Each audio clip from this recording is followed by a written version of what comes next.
Welcome to our asynchronous session. For today, we will discuss about the characteristics of life. It is not easy to give an exact definition of the term life. However, observations and experimentations have shown that all living organisms carry out certain activities.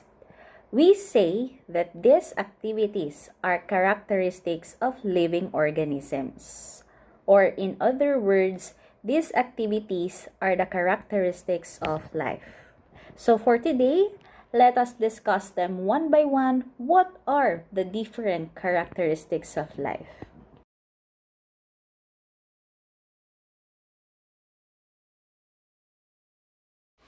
Cells. All organisms are made up of simple units called cells. The cells of an organism carry out activities necessary for the organism to stay alive.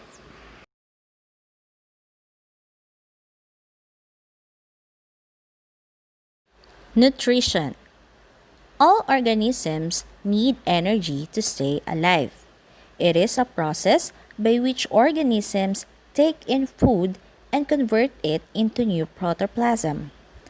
Plants take in raw materials or carbon dioxide and water to make their own food in the process of what we call photosynthesis. That is why plants are what we call the autotrophs. Animals cannot make their own food.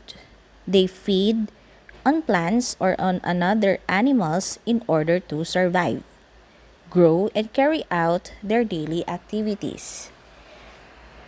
Animals are known as heterotroph.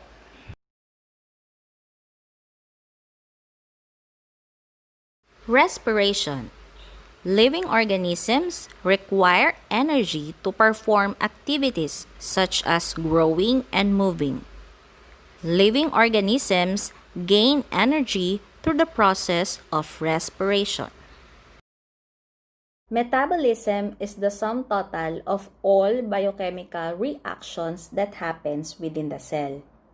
This metabolic reaction produces waste that are useless or even harmful to the living organism. So, this organism must remove this waste in the process of what we call excretion.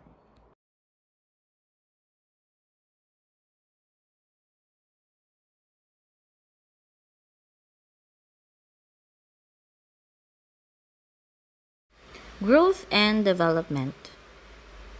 What is growth? Growth is a permanent increase in the mass and volume of an organism, while development may make an organism more complex or even change its form.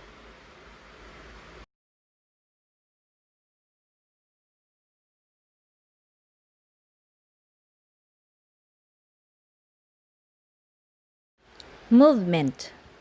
It is easier to detect movement in animals than in plants.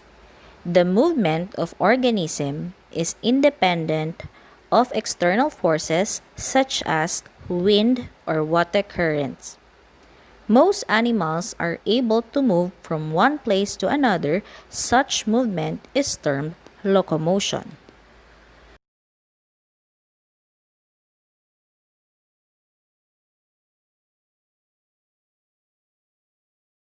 Reproduction.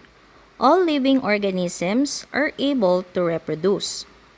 In reproduction, some characteristics are passed from one parent to their offspring. This is because genetic information is passed from one parent to their offspring. Thus, reproduction is necessary for a species to survive. Species refers to a group of similar organisms. Organisms within a species can breed.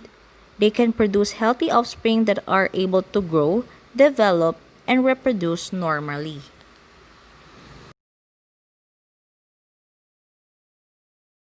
Sensitivity. Animals and plants are sensitive to changes in their environment. They can detect and often react to these changes in ways which are beneficial to them. In sensitivity, we have what we call the stimulus and the response. Such a change or external force is called the stimulus. The reaction of an organism to a stimulus is known as a response. This response of living organisms to a stimulus is termed as sensitivity or irritability.